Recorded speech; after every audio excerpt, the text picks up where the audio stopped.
Quando a gente pensa em Êxodo 7, a primeira imagem que vem na cabeça é, claro, um rio de sangue. Mas olha, a história é muito mais do que só uma praga. Aquilo foi um confronto épico, um verdadeiro choque de poderes que abalou as fundações de um império inteiro. E a pergunta central que fica é essa: por que justo o Nilo? E por que transformar em sangue? A resposta vai muito além de um simples milagre.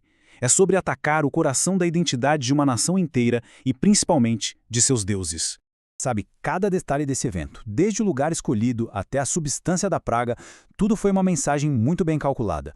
Foi, na verdade, um ato de guerra simbólica e espiritual.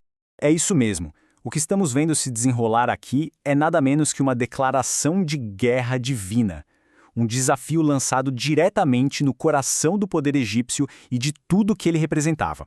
Primeiro, vamos entender o cenário desse confronto épico. Pensa só. De um lado, a gente tem o Deus invisível de um povo escravizado. Do outro, os deuses supervisíveis de um império que se achava onipotente. E o contraste aqui é chocante. De um lado você tem Moisés e Arão, com 80 e 83 anos de idade, falando em nome de um Deus que ninguém pode ver. Do outro lado, o Faraó, a personificação do poder absoluto, um Deus vivo no comando de um império. E é muito importante entender isso. Faraó não era só um rei, ele era visto como um deus na terra. A serpente na coroa dele, Aureus, era o símbolo máximo de seu domínio e poder mágico. Então, confrontar o faraó era confrontar o próprio Egito e todo o seu panteão de deuses. Só que esse confronto não é só físico, não. Ele vai muito mais fundo. É uma batalha teológica, que gira em torno da ideia do coração de pedra do faraó, da resistência dele. O texto nos joga essa ideia que é bem complexa. Deus anuncia que o coração do faraó vai resistir. Mas como assim? É aqui que a soberania de Deus e a responsabilidade humana se encontram de uma forma muito, muito poderosa. E o que é fascinante é que o hebraico original usa 3 palavras diferentes para falar sobre esse endurecimento. Hazak fala de obstinação. Kasha fala de teimosia, sabe, de ser cabeça dura. E Kabed, que literalmente significa pesado, aponta para a arrogância, para o orgulho do faraó. A recusa dele não era simples, tinha várias camadas.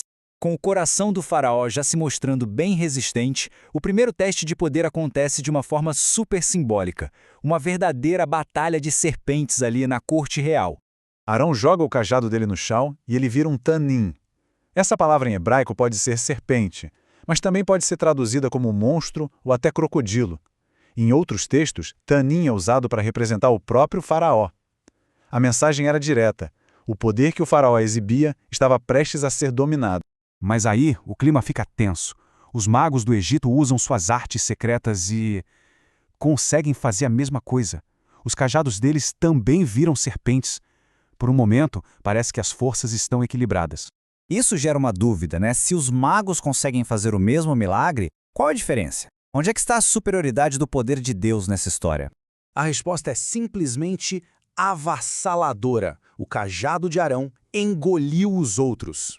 No simbolismo da época, engolir não era só vencer, era anular completamente, absorver o poder do adversário. Então o ponto aqui é que o poder de Deus não apenas vence, ele aniquila e absorve o poder inimigo. Mas a Batalha das Serpentes foi só o aquecimento. Agora, a gente chega no evento principal, o ataque direto à linha vital do Egito, ao seu coração. Para a gente entender a primeira praga, a gente precisa conhecer Hapi, o deus do Nilo. O rio não era só um corpo de água, ele era a fonte de toda a vida, da fertilidade, da riqueza do Egito, tudo isso personificado nesse deus. E o que Deus faz é uma inversão teológica completa, brutal. A maior fonte de vida do Egito se transforma num rio fétido, cheio de peixes mortos, uma água impossível de beber. A vida vira a morte.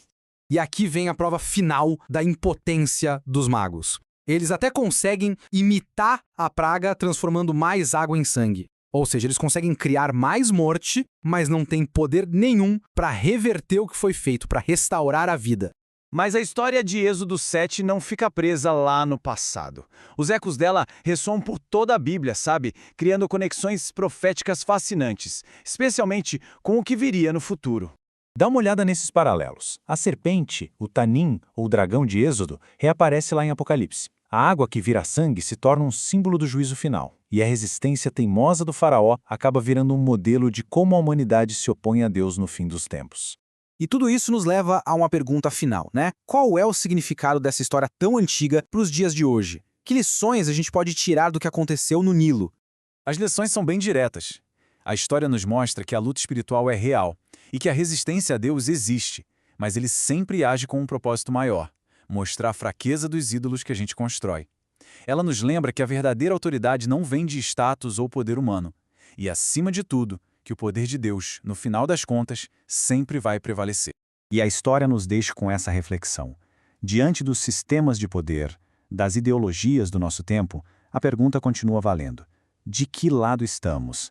Do lado dos sistemas que oprimem, representados pelo faraó, ou do lado do Deus que intervém na história para libertar?